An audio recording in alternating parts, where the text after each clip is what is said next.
Hi guys, this is Sam and welcome to Logic. In today's grammar video, we're going to keep talking about verb patterns, following on from my video on verbs with two objects, which you can find over here, and the one on the behavior of want, wait, expect and need, which you can find over here. Today it's time to talk about the bane of every student's life, namely the verbs suggest and recommend, and we'll also throw the verb demand into the mix. So please don't forget to like this video, subscribe to my channel, and let's get started. Today we don't have our usual grammar game, but we only have a series of sentences where more than one is correct this time. As a little experiment, I would like you to pause the video, come up with your own solutions, and then check if they match mine, because the correct sentences are these. And now we will see why. The biggest, most common mistake that foreigners make, and the one mistake that examiners will simply be waiting for you to make in English exams, is to say suggest, recommend, demand somebody to do something. In every single other language they speak, this is a very common structure, which is why I assume most foreigners say this in English. But unfortunately, we simply have to accept the fact that in English this doesn't exist. We can't say he suggested me to watch that film, I suggested him to book in advance, or they demand you to wait. Suggest, recommend and demand behave more or less the same, but there are a couple of differences and nuances between them. So we will go through everything there is to know about suggest first, and then we will look at recommend and demand. There are several ways to use the verb suggest with the idea of making a suggestion, a recommendation. The most informal one is suggest that someone does something, where that is optional.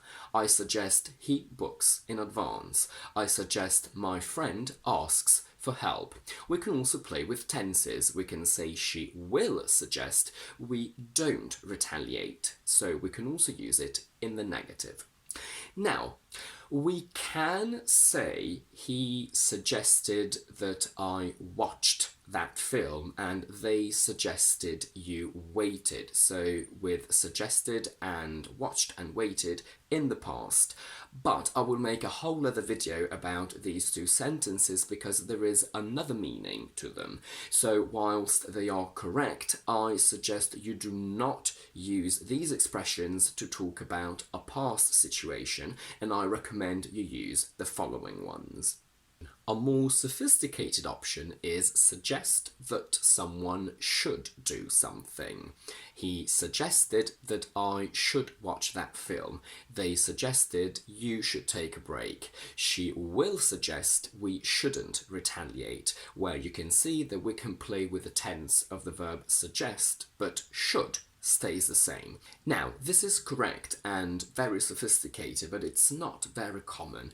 We tend to use it only when there is a kind of order implied. So we definitely use it when the doctor tells us to do something. We would definitely say the doctor suggested that I should start treatment as soon as possible. When the person that makes the suggestion is we basically hardly ever use the word should, as it's extremely uncommon and it would sound very jarring.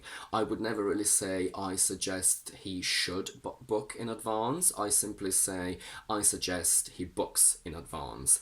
And we definitely do not use it when the suggestion comes from me and it's to you. I would never say I suggest you should buy it. We simply say I suggest you buy it.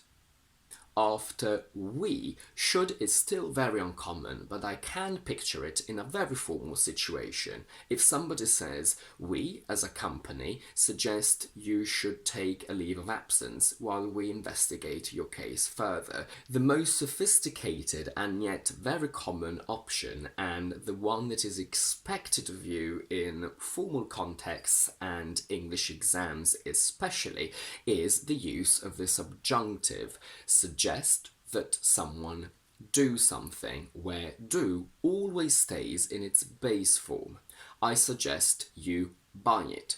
She will suggest we retaliate. He suggested I watch that film. So whilst we can play with the tenses of suggest, the do stays the same in its base form.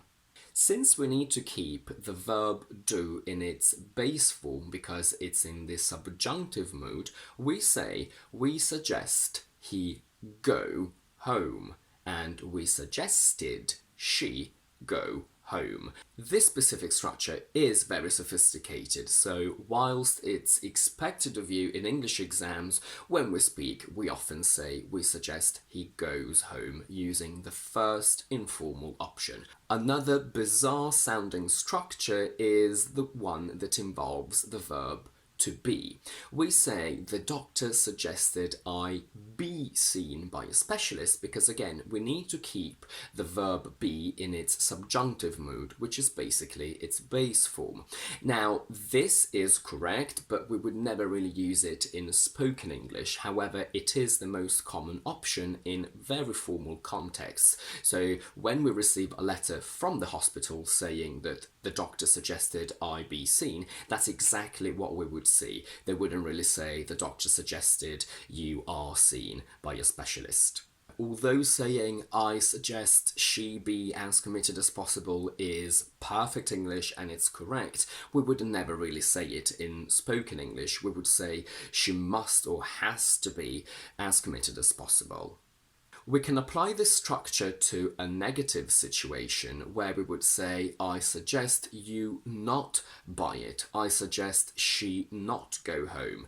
But although these are extremely correct and very sophisticated, they are extremely uncommon at the same time. When we want to create a negative, we simply use the most informal option. So I suggest you don't buy it. I suggest she doesn't go home. When we want to do it in the past, we can say you suggested they didn't do it, however that sounds very strange. In this case we would use you suggested they shouldn't do it, which is better, but let's face it, we would actually rephrase it completely and simply say you told them not to do it.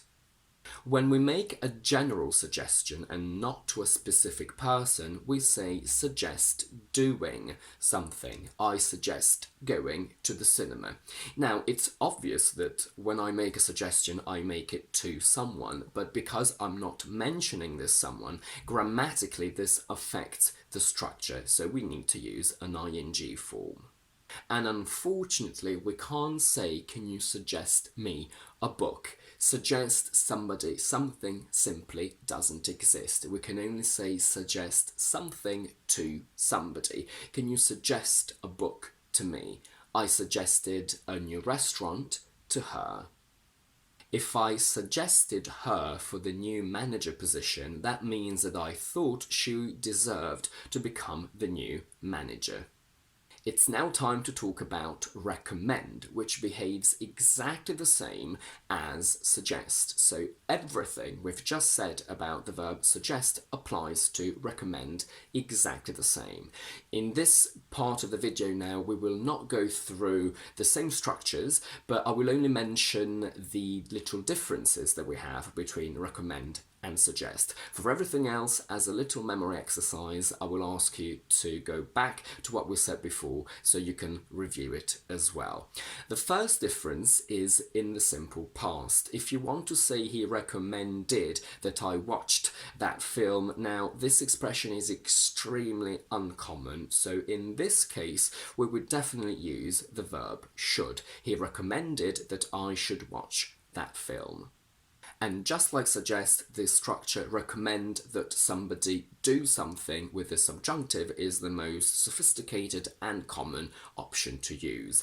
And this brings us to the bone of contention regarding the verb recommend, specifically regarding the structure recommend somebody to do something, which I initially said is incorrect. Now, although some dictionaries allow it and although some people actually use it, I highly recommend you do not use it at all, because I am not sure whether this is an English mistake in an English exam, but I suspect it is. So although you will see and hear I recommend them to go, I highly suggest you stick to I recommend they go. That's still the one that we use the most, and I know for a fact that it is grammatically correct. We can't say suggest or recommend somebody to do something with the idea of giving advice to this person, but these two structures actually do exist, but they have a completely different meaning. I suggest, or even better with this meaning, recommend him to become the new manager of the company. This doesn't mean that I'm giving him the advice to become the new president. It means that the company are looking for a new manager, and I'm giving him as my suggestion. So I think he should become the new manager because he's good. We'll swiftly move on to demand, which again behaves exactly like suggest. So I will redirect you to our initial structures that we studied earlier. The only differences are that when we talk about the past, we definitely use the structure with should. He demanded that they should leave because this happened in the past. And we need to remember the construction demand doing something doesn't exist because the concept of that doesn't exist. You can demand something. I demand your attention. And when the subject of demand and the subject of the following action is the same, we say demand to do something. I demand to talk to the person in charge. I demand to be seen by a doctor. And that's it for today. If you like this video, please don't forget to give it a thumbs up and to subscribe to my channel down below. And do let me know in the comments if you've learned anything new about how to use these verbs and if you struggle to use them, because I understand they can be quite tricky.